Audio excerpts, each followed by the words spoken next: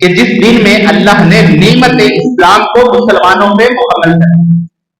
اللہ تعالیٰ نے یوم عرفہ کے دن قرآن میں آیات نازل فرما دی. فرمایا الیوم اکملت لکم دینکم واتممت علیکم نعمتی ورضیت لکم الاسلام دینا. سورۃ المائدہ آیت نمبر 3. اللہ رب العالمین ارشاد فرماتے ہیں آج کے دن الیوم اکملت لکم دینکم, تمہارے دین کو میں نے مکمل کر دیا. آج کے بعد اس میں کوئی کمی بیشی نہیں ہو سکتی, اپنی طرف سے کوئی اضافہ نہیں کیا جا سکتا, اپنی طرف سے کوئی کمی نہیں کی جا سکتی. جو کچھ آج کے دن تک ہو چکا وہ تو نے وہی کرنا ہے, اسی پہ تم نے عمل کرنا ہے. اللہ اکبر اللہ اکبر. واتممت علیکم نعمتی, میں نے تم پہ اپنی نعمت تمام کر دی. ورضیت لکم الاسلام دینا, اور میں نے تمہارے لیے دین اسلام کو راضی ہو گیا, دین اسلام کو قبول کر لیا, میں نے تم پہ دین اسلام کو مکمل کر دیا. اللہ اللہ. ایک یہودی عالم آیا, آ کے حضرت عمر رضی اللہ تعالیٰ عنہ سے کہنے لگا کہ اے عمر, قرآن میں ایک آیت ایسی ہے کہ اگر وہ ہماری تورات میں نازل ہو جاتی, ہمارے پیغمبر پہ نازل ہو جاتی, تو ہم اس دن کو عید کا دن بنا دیں. حضرت عمر نے پوچھا وہ کون سی آیت ہے؟ کہنے لگا الیوم اکملت لکم دینکم, کہ آج کے دن میں نے تمہارے لیے تمہارے دین کو مکمل کر دیا ہے. کاش یہ ہمارے پیغمبر پہ نازل ہو جائے. اور جن کے پیغمبر پہ نازل ہوئی ہے انہیں فکر ہی نہیں, انہیں پتہ ہی نہیں ہے کہ ہم کتنی بڑی نعمت سے اللہ نے ہمیں سرفراز فرمایا, کتنی بڑی نعمت ہمیں عطا کر دی ہے. اس سے بڑی اور نعمت کیا ہوگی کہ اللہ ہمارے دین اسلام سے راضی ہو گئے, دین اسلام کی تکمیل ہو گئی. جو دین آدم علیہ السلام سے چلا اور سارے انبیاء علیہ السلام سے ہوتا ہوا آخرکار ہمارے پیغمبر صلی اللہ علیہ وسلم نے اختتام پذیر ہوا. اللہ نے اس دین کو مکمل بھی کر دیا, نعمتیں تمام بھی کر دی, اور پھر اس دین اسلام سے اللہ راضی بھی ہوا. تو میرے بھائیوں, قربانی ضرور کیجیے, لیکن قربانی کرنے سے پہلے اپنے اعمال کا جائزہ ضرور لے لیجیے کہ کیا میں نمازی ہوں, کیا میری قربانی قبول ہو رہی ہے. یہ تو اللہ کا بڑا احسان ہے جو اس نے آگ کے جلانے والا سلسلہ منقطع کر دیا کہ آگ آتی تھی پہلے, قربانی کو جلاتی تھی, وہ قربانی قبول ہوتی تھی, اور جس کی قربانی قبول نہیں ہوتی ہوتی تھی وہ ویسے پڑی رہتی. اگر اس طرح آج کے دور میں ہو جاتا تو آج بڑے بڑے کھنے کھاؤں کی قربانیاں پڑی ہوتی اور آسمان سے آگ ان کو نہ جلاتی, قربانی کے رد ہونے کی دنیا میں دلیل سامنے نظر آ جاتی اور ذلت اور رسوائی مقدر بن جاتی ہے. اللہ نے امت محمدیہ پہ کتنا بڑا احسان کیا ہے کہ اللہ رب العالمین نے ہمارا یہ معاملہ قیامت کے دن تک مخفی کر دیا.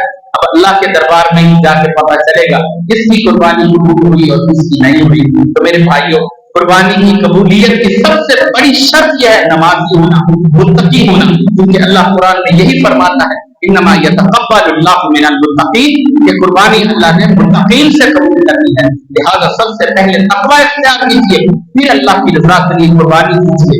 اللہ ہم سب کی قربانیوں کو قبول فرمائے اور اللہ تعالی ہمیں ان 10 دنوں کی جو فضیلت ہے اس کو سمیٹنے کی اور ان سعادتوں کو حاصل کرنے کی توفیق دے. اقول قولی ھذا واستغفر ربی ولکم ولسائر